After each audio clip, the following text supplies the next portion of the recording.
Сәлеметсіздер ме балалар? Бізде 121 сабақ. 9-шы тапсырма. Мәтінді оқы. Наурыз жыл басы. Бұл кезде күн ұзарады. Қыста жоғары көтеріле алмай, төменде болатын күн енді өрмелеп төбеге шығады. Осынау шуақты әрі батпай ұзақ тұратын көктем күнін қазақтар қадірлеп ұзын сары деп еркелете атаған. Оның мағынасы терең, ұлыстың ұлы күні деген сөз. Бұл күнді тойлау халқымыздың ежелгі салты. Жыл 12 ай кітабынан. Енді балалар, мәтін бойынша тапсырмаларға назар аударамыз.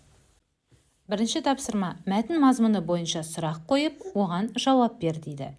Мысалы, наурызда қандай өзгеріс болады? Наурызда күн ұзарады. Наурыз қандай мереке? Наурыз халықтық мереке.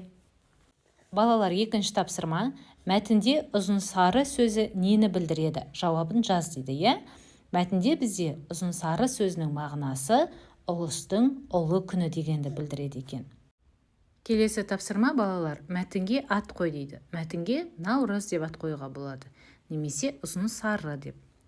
Келесі тапсырма, наурыздың жыл басы болу себебі неде деп ойлайсың? Себебі наурызда күн мен түн теңеледі. Күн өрмелеп төбеге шығады. Сондықтан да наурыз жыл басы деп аталады. Келесі тапсырма, сендер бұл мерекені қалай тойлайсыңдар? Біз наурыз мерекесін отбасымызбен тойлаймыз. Наурызда анам бауырсақ, наурыз көже пісіреді. Біз аулада асық, арқан тартыс ойын ойнаймыз. Кешке дастархан басында атам күй тартады. Біз ән айтып би билейміз. Келесі тапсырма, сөйлемдерді тиісті тыныс белгілерін қойып жаз дейді. Бірінші, наурыз жыл басы. Сөйлем аяқталып тұр. Бұл жерге біз нүкте қоямыз. Сөйтіп, келесі сөйлемді бас әріппен бастаймыз. Бұл кезде күн ұзарады, үтір қойылады, түн қысқарады, нүкте қойылады. Себебі сөйлем аяқталды. Келесі сөйлемді қайтадан бас әріппен бастаймыз. Наурыз ұлттық дәстүрімізді дәріптейтін мейрамымыз. Сөйлем соңына нүкте қоямыз. Енді балалар, мәтіндегі жайылма сөйлемдерді жалаң сөйлемдерге айналдырып жаз дейді. Және сызықшаның қойылу себебін түсіндір. Бірінші сөйлемді біз сол күйінде қалдырамыз. Наурыз жыл басы. Екінші сөйлем. Күн ұзарады, түн қысқарады. Бастауыштан және баяндауыштан тұрады. Және үшінші сөйлем. Наурыз мейрамымыз. Балалар, егер бастауышта және баяндаушта зат есімнен болса, екеуінің арасына сызықша қойылады. 11-ші тапсырма. Сөйлемдерді сөйлем мүшелеріне талда. Бірінші сөйлем. Наурыз тойының мақсаты халыққа тоқшылық, молшылық тілеу. Бұл жерде біз бірінші баяндаушта табамыз. Не істеу? Тілеу. Баяндауыш. Не тілейді? Тоқшылық, молшылық. Бастауыш. Кімге тілейді? Халыққа тілейді. Кімге, неге деген сұрақ? Бұл толықтауыштың сұрағы.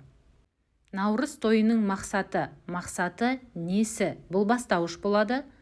Және наурыз тойының ненің? Бұл анықтауыштың сұрағы. Келесі сөйлем. Сол үшін қазан наурыз көже жасайды. Алдымен баяндаушты табамыз. Не істейді? Жасайды. Баяндауыш. Не жасайды? Наурыз көже жасайды. Бастауыш. Қанша наурыз көже? Қазан наурыз көже. Бұл пысықтауыш. Және не үшін? Сол үшін. Бұл да пысықтауыш. Балалар, келесі тапсырма. Төмендегі кестені наурыз көже құрамына енетін дәм атауларымен толықтыр дейді. Бұл жерде 7 түрлі дәм, сіздер білесіздер. Өздеріңіз үйде аналарыңыз, әжелеріңіз қалай дайындайды, сол дәмді қосып жазуға болады. Мысалы, су, тұз, ет, құрт, бидай, тары, немесе айран. Келесі тапсырма, балалар, шығармашылық үзіліс. Суреттегі зат атауларының алғашқы әрпін торкөзге жаз. Қандай сөз шықты, ол туралы өз ойыңды айт дейді. Және торкөздегі сөзбен сөйлем құрастырып, құрастырған сөйлеміңді сөйлем мүшелеріне талда. Бізде бірінші суретте нан тұр, н әрпін аламыз.